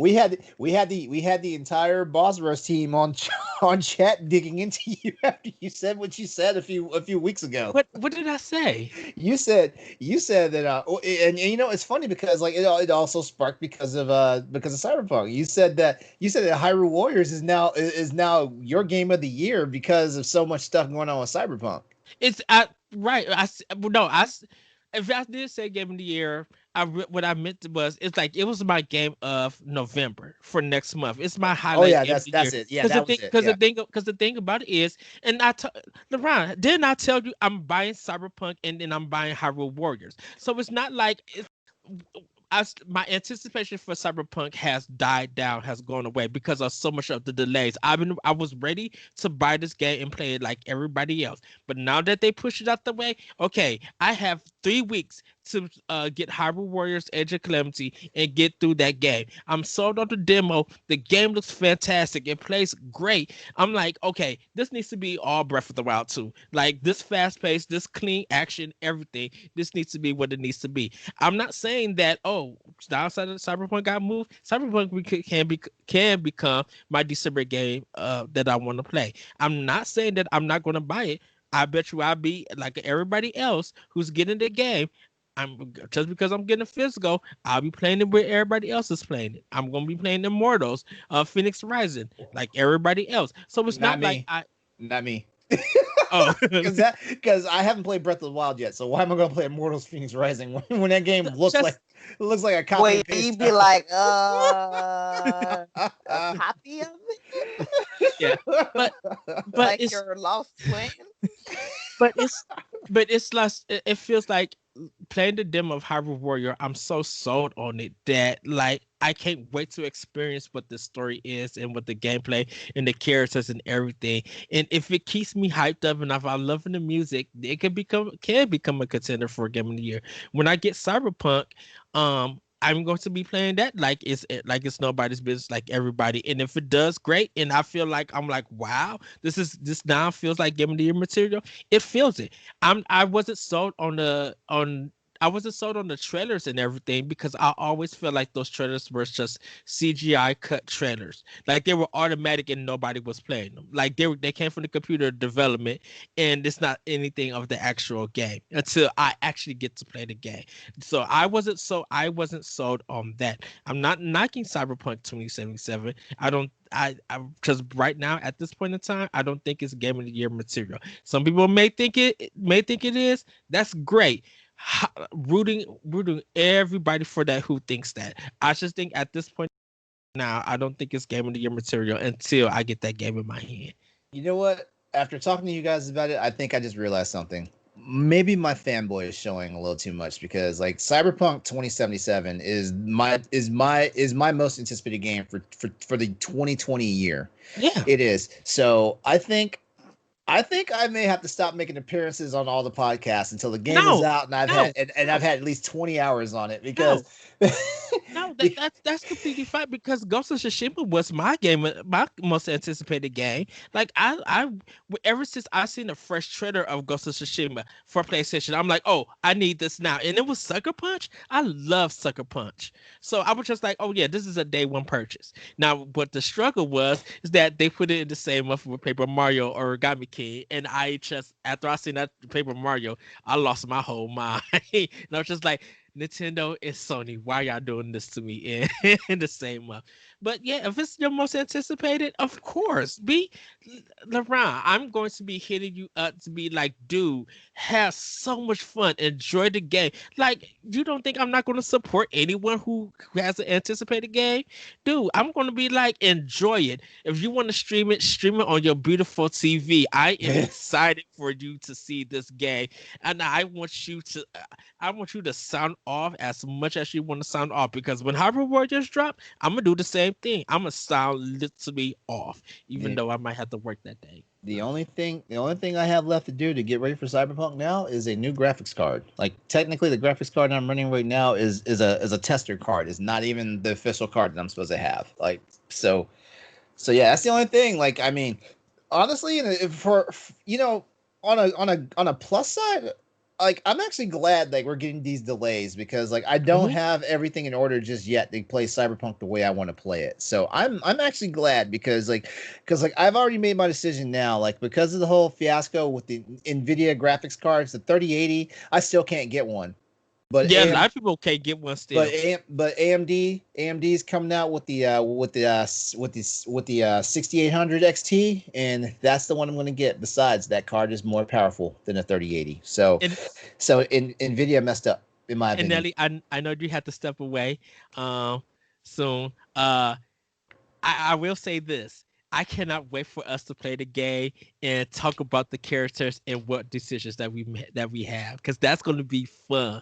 I think it's the Breath of the Wild thing where you want to know where people went and what people did, even though you don't want other parts spoiled about it. I Boy, want to see. is there a Mass Effect kind of like narrative in this game? I hadn't heard that, but I've also done what I do with a lot of games I anticipate. I check out after a certain amount of trailers come out. Like I stopped looking at trailers because I haven't seen any of Yeah. the last, like I feel like there's been 20 something trailers for this Mm. game since that 45-minute video that was pure gameplay. And I'm like, and after that one came out, that was the last thing I decided I was going to watch for Cyberpunk. I think the last one I seen was the Keanu Reeves, and then everything else I haven't seen. Like even the 45-minute gameplay I didn't see. The 45-minute gameplay was like the second thing they showed for that game. It was the second. It I was literally saw like the that. second That trailer. was like Well, Well, it was like the second presentation. Now I say trailer, but it was like the second presentation. It was the second thing they did for their campaign for the game. because was it the guy that got shot or something in the car? Yes, Um, yeah, it was and the Yeah. other dude. Okay, so yeah, because I seen that one, but I didn't see like a whole level gameplay. I seen that. I seen it when they first did it. That's probably why you're having such a hard time. Like everybody else has seen this and you haven't, and it was one of the first things they showed of the game. This is what honestly that part I seen when because he was with the black boss and the two other well, women. no. You saw the opening. You didn't see the actual 45-minute gameplay that followed that part. You I didn't thought there was see that. is that the second gameplay one? I thought there was another one. No, that was the whole thing. That was the only thing. That was a whole one, right? Okay. Yeah, I yeah, remember that. it was yeah, like you. I'm not saying Because I'm, they did it. I'm They gonna have did a to see- game. They did a gameplay one. they showed a real quick thing about like how the tech is supposed to work with the equipment and with the equipment and how you can change out things on the fly Mm. and stuff like that. But you missed an integral part of them showing off what this game is going to be ultimately when we get in our hands. And I think that is your disconnect. I understand now. Like you missed something. You and I'm not saying this, in a way to make you look bad or anything, No. but I think this is where your disconnect is at, and why like when guys like me and Logan and Nellie and I know Corey's not all 100% on board with and stuff like that, but like why there's like a whole faction of us on the Bus Rush team that are like, yes, like this game is going to be amazing, and it's because you miss this one thing that you don't quite get why we're saying this already. And just think if a whole faction of the Boss Rush crew is saying, yes, this game is going to be the it game, just imagine the rest of the gaming community around the world that saw that video too. Which I agree.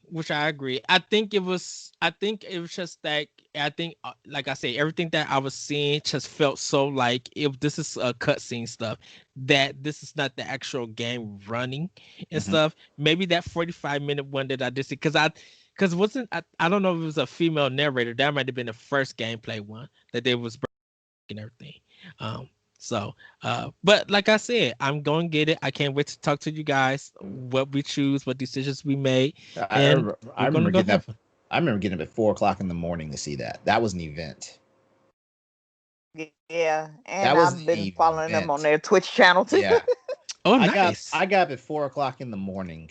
Like it was a 4 o'clock on the morning on an odd day too. So it wasn't like I had to be up anyway just because I had to go work out. Like I got up 4 o'clock in the morning to watch that thing. You know what? I do the same thing. Everybody who knows me, when it's a Nintendo Direct, anything a Nintendo Mini that I see, you already know that I have a snack list that I'm going to target to get and then come back to watch it. No, Yeah, I don't even do that for Star Trek. I did that for Cyberpunk. So that should let you know something. And Star Trek usually drops on CBS All Access at like 1, 2 a.m. I don't even get up that early to watch Star Trek.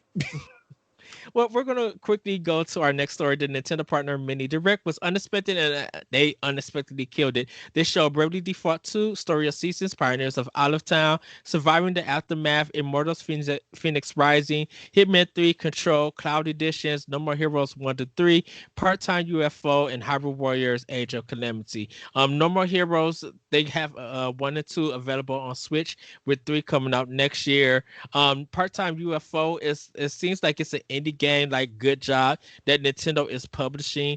I don't know who made that one yet, but of course they showed Immortals and Hyrule Warriors. They ended by just kind of letting people know that the demo was out, and then the game was coming out. And people went crazy for Bravely Default 2. So and story seasons look fine too and everything. But did you guys watch the mini direct? You know what?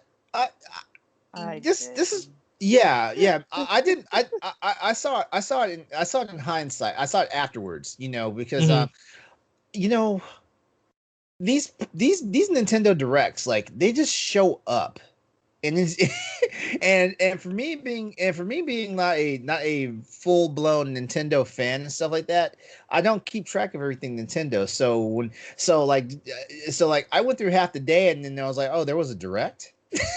Yeah, this one, Nintendo didn't even tweet that they was doing it. They just dropped it. They literally Okay, just like, "Here it is." you know what? I will say this, only Nintendo can get away with that, because if Microsoft or Sony tried to pull that, where we're like, hey, we just dropped a whole bunch of stuff about some upcoming games that we know you want to play, the entire world would be set on fire. Yeah, And, you had to head out.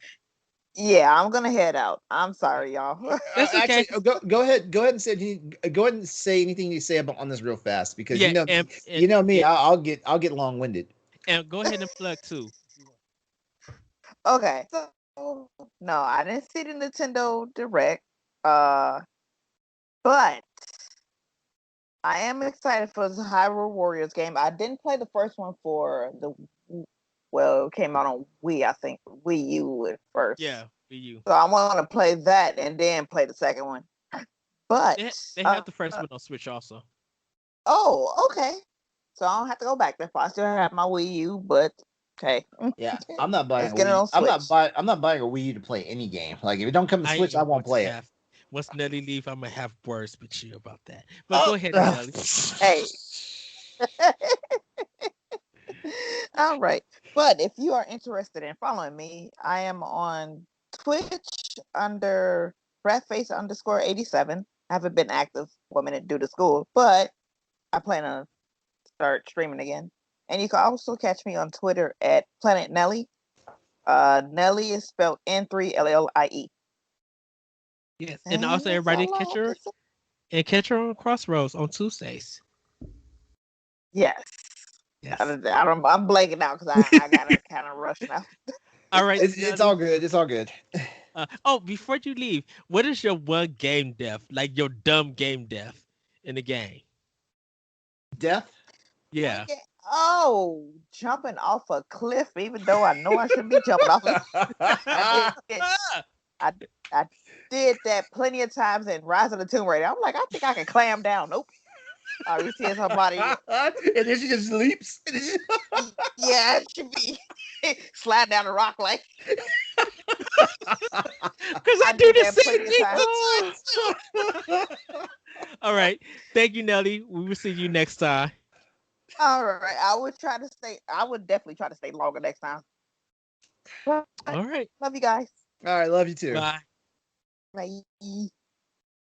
Okay, so yeah. Okay. My thing was, I missed the Nintendo partner mini direct, because, like, I remember, I didn't know it was coming, and now maybe that's just a oversight on my part, because I don't really keep track of Nintendo stuff. Like, I usually just get my news later anyway. So of course, like, when everybody else is like, hey, did you know there's a Nintendo Direct today? And like, no, we didn't know there's a Nintendo Direct today. I was like, no, I didn't know there was a Nintendo Direct today. I was like one of those people.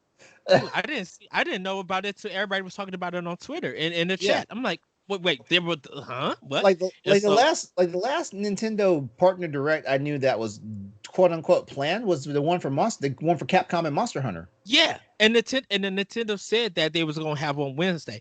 Nintendo just like, here's our Twitter page, drop. Have fun, everybody. I'm like, and since the Monster Hunter one, there's been two more, right, including this one, or is there three including this one? It's been one per month. So I think they did one in August, they did one in September, and then this month is the last one. So there's no more directs for the rest of the year for it. So yeah, I did watch it after the fact, once, because I want to say, like, when I found out there was a partner direct, I couldn't really watch anything until like late in the evening, and also Right. I was trying to close out my week because it's been a bear of a week for me with work stuff and stuff like that. So it was one of those. It was one of those. Actually, wait. It was Thursday night. It had to be Thursday night. Yeah, because Friday I didn't watch anything video game related at all because I had this new television and stuff that I was calibrating and stuff like that. So that took up all my time, and I'm kind of glad my boss was kind of forgiving because he found out I got a new TV and he kind of like let me slide the rest of the day for work. Nice. Yeah, Yes. but yeah, so I did. So yeah, it was Thursday night when I saw it. I want to say I saw it like after 9 o'clock or something like that. Some of the stuff that jumped out at me, Bravely Default 2. Like I know there's a lot of people who love that game. Bravely Default, the original one, didn't really jump out at me on the 3DS, so I don't think I'm going to be on that train for it. But it looks great. It looks great. It looks better than the Bravely Default game. Oh yeah. I'm in this weird place now because a lot of people that have heard me on the podcast know, like whether it's Boss Rush podcast or whether it's Crossroads and stuff like that, they know that RPGs just aren't really my thing anymore. I pick and choose the RPGs I play. So Bravely Default was not an RPG that I was going to jump on, and I definitely am not a big fan of SD RPGs, which stands for Super Deformed, meaning your characters look like little munchkins versus like real people. The last RPG for Nintendo that was a Nintendo exclusive that I thought about seriously playing, and I'm kind of kicking myself now is Xenoblade Chronicles because I actually got Xenoblade Chronicles on the 3DS and never played it. So they got $40 from me. They didn't need to get $40 for them. But I almost bought it. I'm debating on buying it again, but I'm kind of mad at myself because I should have pre-ordered that collector's edition when it was a thing. But yeah. So that's kind of the way I am. So Bravely Default 2 looks great, and I know people are going to enjoy that game because it had like a cult following on 3DS and stuff like that. It made Square Enix money, and it Yeah. blew them out the water. Like this is this is crazy saying this, so I'm probably gonna get in trouble for it. But Bravely Default and Octopath Traveler was one of the highest and most surprising games from Square Enix that it kind of overshadowed Final Fantasy 15. Oh yeah, I can agree with that. Like I don't think it's going to get you in any trouble at all. I can agree with that because Final Fantasy 15 is another game that had a development hell cycle. So there were a lot of people who got fatigued waiting for that game to come out, and then to think that the game didn't. Final Fantasy 15 that we got was not the Final Fantasy 15 that was originally planned, and a lot of people were also aware of that. And, so Bravely Default and Octopath Traveler were definitely games that like set Square Enix up for, if anything, I would say a comeback because Final Fantasy 15 and Kingdom Hearts 3, like there's a whole bunch. It's a whole bunch of mixed emotions, with those two games, and those are their hallmark games right now. Yeah. Story of Seasons. Am I mistaken? Is that like a Harvest Moon continuation? Yes, it is. Okay, yeah, like you have to be in the mind frame of playing that game. Yeah. So it looks good. It looks good. But I'm one of those people, like if I'm gonna do a simulator, I'm gonna play freaking Sim City. And that's just the way I am. Say that. That's just the way I am. But I get it, because like there's me that play games like SimCity and City Skylines and stuff like that. And there's people out there who's like, look, I don't need that type of micromanagement in my life. Let me just go like shovel some holes in the dirt and wait for the harvest. See, the thing about me when it comes to sim stuff, I want to make like because I got Roller Coaster Tycoon 3 for Switch, which I don't. I'm on the fence of recommending. I don't think so, because the controls are weird. I'm just like, yeah, this game needs a mouse, or this thing needs and it's very weird because I love Roller Coaster Tycoon 3. It's hard for those games that are technically ports of pre-established games that come to the Switch, and some of it should be no brainer because like the Switch is touchscreen. Just point your finger and drag and do what you need to do and stuff like that. Well, but still not. Yeah, it doesn't have a reticle where you can move that to touch it and everything. Yeah. I'm like, oh and no. Then games like because Civilization 6 is on there and it's a completely different experience than what it is on PC, and it still is problematic because people people are kind of expecting like the PC version, but at the same time they know that the PC version can't work on the system. So it's it is what it is. Yeah, Surviving the Aftermath. I wasn't feeling that one. Yeah, the premise looks okay. We just gotta see what happens when it comes out. Yeah. Immortals Phoenix Rising. I've already said this on a previous Boss Rush podcast, and we even poked fun of it on Crossroads. This game looks like literally like a clone of Breath of the Wild, and we even pointed out a side by side video on Crossroads about this. Like there was a comparison of Breath of the Wild versus Immortals Phoenix Rising, and it's so strikingly similar that it's crazy. And this is the funny part: like people were smashing up their PlayStations, because Genshin Impact looked like it may have been a clone, and Genshin Impact is nowhere close to a clone of Breath of the Wild. And that game is hotcakes now. Yes, yeah, and plus I love the whole fact that I can play on my tablet, my phone, or my PC, and still pick up wherever I'm at with my original save file because it's cross save. Yeah. But Immortals Phoenix Rising, I'm gonna have to let some of my fellow compatriots at Boss Rush handle that one because it's not doing anything for me enough. So right now, me and Corey are in the vein of getting it. I don't know, but I'm getting it on Switch, so I'm gonna play it there. I think Corey might do the same thing, but I know I'll definitely get it on Switch, and I'll report back on it. Okay. Let me know. I'm not saying that I will be getting it because I've got other things going on as far as gaming goes. Like Cyberpunk is probably going to take a giant chunk of time out of my gaming. And I'm so glad Monster Hunter World hit end of life so that I can actually have time to devote onto a game now that's not Monster Hunter. Even though like I said earlier, I'm thinking about going back into Monster Hunter because I got this shiny new equipment now. Right.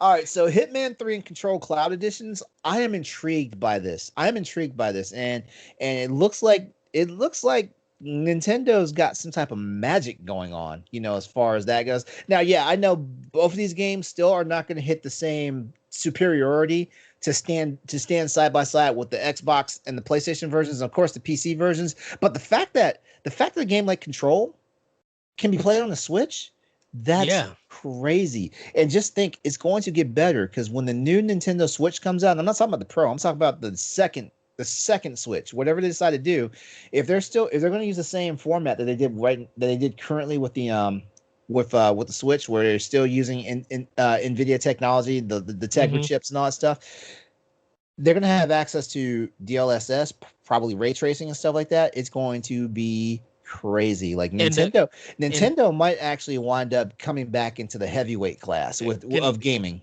They reported that they're looking into big tech, to high tech stuff. So I mean, Sony and Nvidia are partners, and I guess they learned their lessons from whatever they did that screwed over Sony and wound up making Sony their competitor. Well, no, because I think Nintendo and Sony were using IBM, I think at the time, because I think because IBM did the Blue Cell for PlayStation 3, and I think they did one of the chips for Wii and Wii U.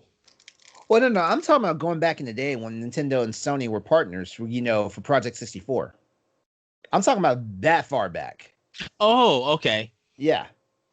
That's what I'm talking about. I'm not talking about current stuff because nowadays with all these manufacturers and stuff, because like even look at the systems right now, like the two systems are using NVIDIA technology for graphics and all for graphics and processing and stuff like that. So like everybody's using common stuff. Like I'm not sure who manufactures the screens for the Switch, but I want to say it's Samsung. Stuff like that. So like probably. Yeah, because Samsung and their OLED stuff. Let me ask you a side question. Yeah. What if Nintendo got into bed with AMD? They would be shooting themselves in the foot because they're such a deep partner right now with Nvidia. AMD is? No, Nintendo. Oh, no, right. But I'm saying, but what if they like for the next console they got into bed with AMD? Like they like Nvidia, but decided to be like we want to go outside the competition since they're using kind of the same manufacturer. Well, I And know they this. I know this. Some of my friends and some of my coworkers here at my job and stuff, they would be loving that because right now AMD is hitting all the right buttons. AMD's hitting all the right buttons with their Ryzen processors right now, the AMD Mhm. Radeon graphics cards are starting to make a resurgence and stuff like that. So yeah, so I know for sure like there's a good like a lot of the PC gamers and stuff like that would actually look differently if Nintendo decided to get in bed with AMD. Do you think there's to be a hotness factor? Like, oh, this is now getting real, or this is getting bunkers? Oh yeah, oh it definitely be like Gwen Stefani said, getting bananas, you know. Yes, yes. Okay. Yeah. Now I'm kind of thinking. Okay, LeRon, you have to research and break this down to me because I'm just like Nintendo and AMD getting together. That's a blog I would love to see you write. Just like what you think of the possibilities that could happen with that. Yeah, there's a lot of possibilities that could happen with that. It's some good speculation. Hang on one second. Yes. So yeah, so that was the mini direct. Really, really good. I thoroughly enjoyed it. Um, Bravely Default 2, like I said, I'm looking forward to that's coming out next year in February, along with, like I said, Super Mario 3D World. That's $120. That's ready to go. Story of Seasons, I think I'm gonna pick up because I like one of the Harvest Moon game that I have like 50,000 pictures of, and just the story is so non-cynical and the writing is so good, and I love it. Like I said, Murder Phoenix Rising, I'm gonna get Surviving the Aftermath. I'm gonna pass on. Um, Control Cloud, I believe I'm gonna end up buying because I want to do comparisons. And Hitman 3, if IOI could get it, I think it's IOI Interactive. I think if they could get it running, I would be excited to see it. Oh Of yeah, course, yeah. Hitman 3, like I kind of have a bias against it right now because basically everything we've seen in Hitman 3 so far has not really impressed me. mhm. So you know, like it's one of those things where it's like it wasn't moving the needle for me on the major consoles that's getting ready to come out on PC. So it's not really hitting the needle for me on the Switch right now. You know, even though like I said, the Cloud Edition games like are really intriguing me because man, like I said, we're moving into a new territory with the Switch Mhm. and it's actually kind of exciting to think that the system that I decided to buy might have the potential of being one of the greatest. Yeah, I yeah. Well, we're gonna get into our Oh, final. Oh, go ahead. real fast. I did download the Hyrule Warriors Age of Calamity demo Mhm. because and I owe it to you, man, Ed, because like I've said repeated times that these Hyrule Warriors games, all these Warriors games are basically Dynasty Warriors games, and Mhm. we played the 27 trillion other Dynasty Warrior games from the past. I Why am I going to play one just because it's in the Legend of Zelda universe or the Fire Emblem universe and stuff like that? But seeing that direct, I was like, ooh, this is beautiful, and it looks like a completely different animal compared to the last Hyrule Warriors game. So I was like, yeah. you know what? Let me check this demo out, and Nintendo might get some more of my money this year. It Jeez. it literally feels deep. Like it feels Yeah, bad. Like yeah. because the Hyrule Warriors with the first one, it was an original story. They just had it was one that came out of nowhere. No one even thought that Nintendo and Koei Tecmo was thinking of a Warriors game. And then that happened. I'm like, wait a minute, what is this goofy game that shouldn't work? But I think it sold 1 million and people loved it. Wait. So let me get this straight. Like, so that first Warriors game in the Zelda universe is not related to any other Zelda projects. Nope. It's completely original All completely original. because this one is supposed to be a prequel to what Breath of Fire, Yeah. Breath of the Wild, Breath of the Wild. Yeah. Breath of The Fire. first yeah, I would the love for first Capcom to bring back Breath of Fire. By the way, I would if love you that. I need Breath of Fire 3. I love Breath of Fire 3. Breath of Fire 3 was great. Did you play Breath of Fire 4? I'm working on it. Breath I of Fire have it on 4 is I have amazing. I have it on PS4. I think I'm close to the end. Uh, but yeah, Breath of Fire 4 is hot. I just gotta load it up and finish it. Don't play Breath of Fire 5. There's a reason why Breath of Fire 5 basically ended the franchise. I didn't even know they did a 5. Yeah, that was PS, was it 3 or PS2? Maybe in PS2. I think it was PS2, but there was a reason why. There was a reason why. Yeah, that's right. Breath of Fire 3 and 4, Breath of Fire 2, 3, and 4. Wait, Breath of Fire 1 and 2 were on Super Nintendo. Breath of Fire 3 and 4 were on PS1, and Breath of Fire 5 was on PS4. PS2.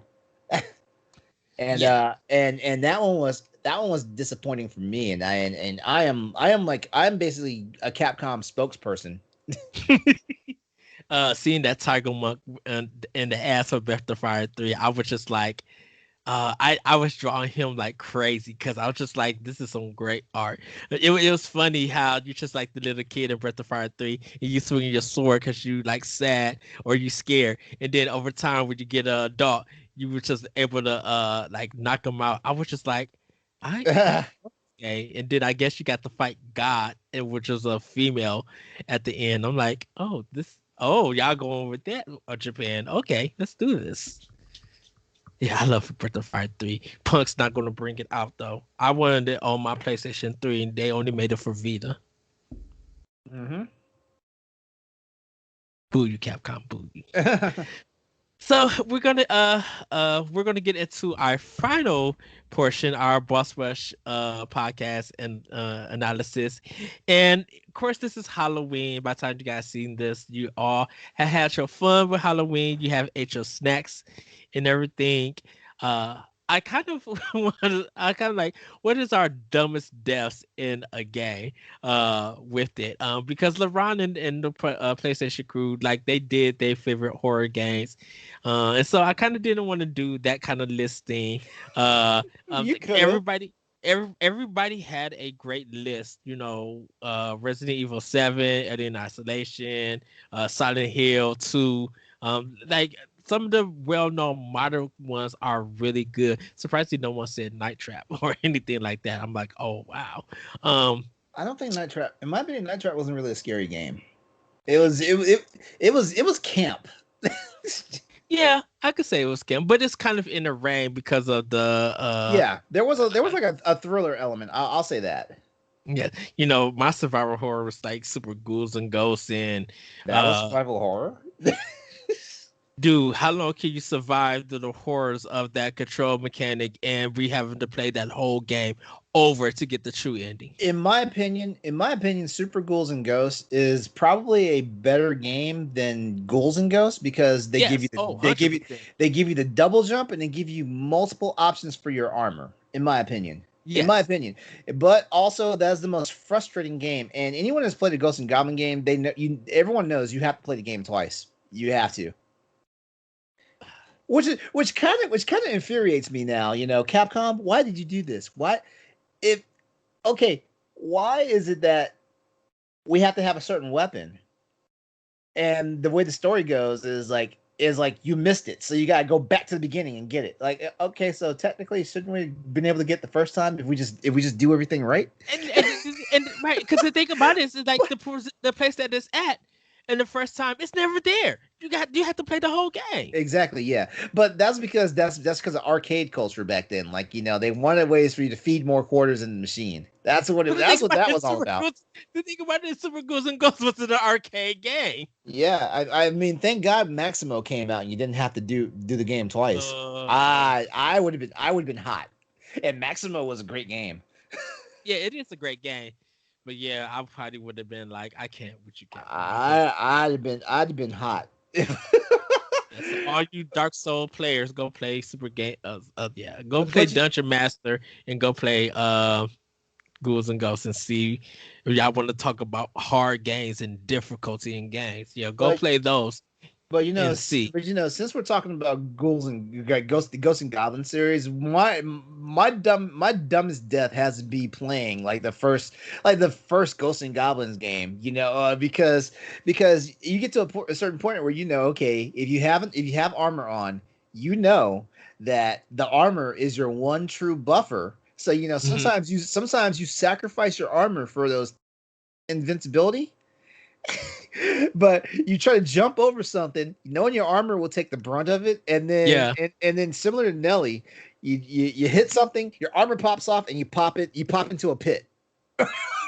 You fall off the screen. That's my and it's always and I always die like that, whether it's ghosts and goblins, ghouls and ghosts, or super ghouls and ghosts, because I'm sitting there thinking I'm gonna cheat the system. I'm gonna I'm gonna jump on this thing, take my invincibility frames, and run past this next obstacle and get popped right into a bottomless pit. Uh, One of my stupid ones was Double Dragon 2, where you have to do the clock ones. You have to jump on the clock. And so I know what you're talking about. I'm just like, okay, jump on the clock this way, jump on the clock this way. I could jump on it. And I tried to get to, I think it was the bottom left clock or something. And I went to go jump and I missed it because Oh, because when you got to jump on it, sometimes you have to turn around and look backwards to land on it. Well, the controls just wanted to be on some cocaine stuff, and I jumped, and it made me do the drop kick, and I fell right through the thing and died. And I'm like, wait, what? wait. You know what? Speaking about it now, is it just me, or does it seem like Double Dragon was the one game that you always had like the most random button inputs just happen? It's like I wasn't trying to drop kick this guy, so why'd he do that? Yes, yes, yes. It was just like none of the button combinations worked at all. The one that you couldn't need them in the air when you wanted to, Yep. you always did like, oh, I'm gonna drop kick you. Why am I rubber kicking in the air? I'm just like, I don't need this. My worst one. My worst one is like I'm trying to walk past the character and they violate my sprite zone just so slightly. And next thing you grab them by their hair and it's like I didn't want to do this. Exactly. The shoot. So and also there's two little bridges things that you have to jump on that you have to line up right. Oh, I remember. So That. Yeah, the most frustrating. That's one of the most frustrating things in the game, where you have to line up a jump, and it seems like you have to spend like 20 tries to get it because yeah, you're always missing it by like 1 millimeter. thank you two-player cheat code to beat up the other player and get the 7 lives. You need Yes. to beat the Yeah. game because I could not play that game. Just yeah, because Ninja Gaiden is too easy. Like Ninja Gaiden and that Super Bird, like everybody has experienced that and stuff. And I just can't with Ninja Gaiden, but I love it. What's funny? What's funny? Ninja Gaiden is one of those games where like it's easy until you get to a certain point, and then it's just absolute maddening, frustrating. Yes. Every one of the original 3 Ninja Gaiden games, it's like, oh man, we're just coasting along, and all of a sudden it's like you hit like I want to say it's like I think for all those games, like as soon as you hit like stage 5, that's when it gets crazy. The Tetris pieces from Tetris, the original one, I'd be like, okay, I need the right one, and I'll get the right one that I need, and I'll be like, okay, I'm gonna press down and just like lock in it. Oh, dude, and it goes to the left and messes my whole puzzle up, and this game over. No. Tetris is a cheating ass game. Like, man, how many times have you lined it up? So all you need is the long slender block, and you'll wind up getting Tetris, and the game be cheating because like you have your board set up, so basically like if you drop a piece in the wrong place, it's game over. Yeah. And like the game will not give you the piece you need to like start clearing your zones, and it's the most frustrating thing in the world. And I'm like, man, this game knows what it's doing. This is not random at this point. This game is just cheating now. I have called Corey out on Puyo Tetris that I want to battle him. I was like, come on, fool, do this. So when I see you next time, because I got my tail whooped in I was playing with my other friend. We was playing Puyo Tetris, and I got my tail whooped. I'm like, okay, I need to fix. You want some cutthroatness? Like, play me in Luminous. Oh, I love Luminous. You would win automatically because I would just put the controller down and just You dance to want the to hear the music? soundtrack. You want to hear the music? Yeah. Oh, the soundtrack is a banger. Yeah, Banger. even though they about screwed up in the second Luminous when they were using actual licensed music, I was like, no, just go back to your original music team. Just have your team go back to making the music. I mean, the licensed music was nice, but like you get thrown off real fast when you hear "Hollaback Girl" Yeah. in your game. Like this. and I'm not, and I'm not, and I'm not even talking bad about "Hollaback Girl" because I love that song, but like it's just like okay, yeah, we supposed to put the controller down and start dropping it like it's hot now. Right. Like, yes. Any games for you, LeRon? Any what do you mean? I'm sorry. Like dumb deaths in games. That was the Ghosts and Goblins one for sure. That's one of them. Actually, I'm playing Foregone right now, and you know how you can after you get to a certain point, you can double jump and you can zip dash after you jump. Yes. I have zip dashed myself right into pits. I mean, not into pits, into spikes. And it's always when I have like a pixel of health left, and I should not have done it. I've lost so many times, and then had to go. Do I want to run all the way back and get my loot that I lost, or do I just want to go ahead and get the penalty and take half of it back?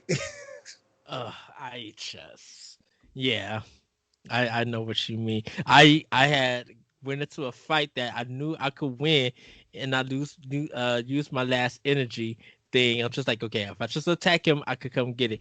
And because I had the big blade that's slow but it's powerful, and I shouldn't have used it. And I got myself into so much trouble with that broadsword. Oh, because I forget that she has like a warm up before she even swings the sword. Yeah. He's like no.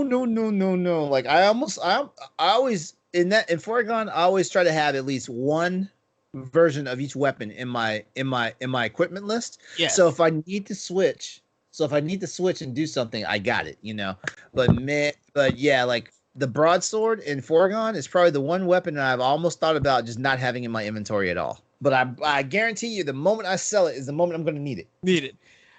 Mega Man 2 Airman. So when you're jumping on the little red thing with the unicorn head coming up, I have hit that. It has hit me back and dropped me into the pit, and I'm like, what? And then I'll have to start the whole level over. I'm like, yes, it's a mess. It took me 3 days to beat that game. No, it took me a week to beat that game. Oh God, if we're gonna talk about Mega Man, like, how about knowing that you have to like have a certain jump a certain way, so you inch yourself to the edge of the spike of where like you fall in the spikes to make your jump, and then when you go to do your jump, instead of pressing run and jump at the same time, you press run first and he hits the spikes as instant death. Grand Theft Auto 5, and this wasn't my fault. This was the game because it was a buggy mess, and it still is a mess of a game. Your mission is that you got to try to catch this car, because you got to like repo it and stuff. Well, I was going down the street, and I wasn't going too fast, and a little ramp that was the street, it went up. Somehow the car jumped. It hit a post sign and my car blew up and I died. I was just like, I just started this mission 15 seconds ago. That's random. That's random as hell. Because in Watch Dogs 2, I actually fell to the bottom of the sea while swimming. I was just like, wait, how's that happen? It was a bug. It was just. How about? Oh, you know what? Speaking of fall to the bottom of the sea, how about all the underwater stuff in Sonic the Hedgehog? Yeah. Whereas you're like you pass an air bubble that you probably should have hit that air bubble before you passed it. And then you drown you drown 3 seconds later. Messing up in the Sonic 2, messing up in the bonus rings when you're trying to get all the rings so you get the Chaos Emerald. You hit dang Tails. Jump with me. Or better yet, don't even come on a mission with me. Stay in the back. You can save your own ass, Tails. Like, come grab me sometimes. Right. So yeah, that's been some of my dumb deaths. I really haven't had any in Mario Brothers. Besides like I'm always jumping into bullet bills. Really? always jumping into bullet bills, and I'm not sure if I'm just like being overconfident or something. I'm like, nah, he's not, because when you get to a certain, when you get to a certain proximity, just like piranha plants, the bullets Mhm. don't shoot at, the bullets don't come out. So I'm like, am I just being overconfident that he is not going to come out and hit me or what? But every time I make a random ass jump, I'm in the middle of the air and I get smacked by one of them damn bullets. Wow. Contra, I have, when I did the waterfall thing, I have actually, for some unknown reason, that I could jump, over an enemy in a bullet, and then realize that I actually jumped in the pit and died. I'm like, oh, dang it. So, and definitely when I'm not doing the 30-man code, Ikaruga is just like, it's death. It's just death for. Okay, I've watched some of your gameplays on that. I'm like, man, Ed knew he was about to get his ass blown off, and why'd he do it? I was just like, I had no choice and stuff. But that's pretty much it that I have done. I know Tomb Raider is easy because Tomb Raider on PS1, you couldn't tell what was the edge and what you could climb. So I just used to jump and just die and fall to my death. And then wait for the stupid loading. Anything, LeRon? Anything last? That's all the ones I want to add. I mean, like I've had some, but here's a weird thing. Like like for example, when I was saying like hanging on the ledge of the cliffs in of the cliffside in like Mega Man and Tomb Raider, is it me? Is it me or because or is it just me or because like do you know like because you can die, like you feel your skin crawl for a second because you're that close. I get tense. I'll be like, okay, am I gonna make this jump or not? And then I'll try to make it, and then some stupid thing will happen. Be like, dang nabbit. I've turned off many video games because I was angry at myself for doing something stupid. Shoot, dude, I cut my NES off and I was in tears because I couldn't double jump in Strider. The game wouldn't let me wall jump correctly. I'm like, I'm not about to do triangle jumps, yes. Mistiming a triangle jump, and you think we'd have this down to a science because of Metroid. Yes. And nothing. I'm like, oh god. That is just some of our dumb deaths, but we want to know what your dumb deaths in video games are. You can email us at boshbridgegames@gmail.com. We want to know what you guys think, and let us know what games and stuff that you guys have died in.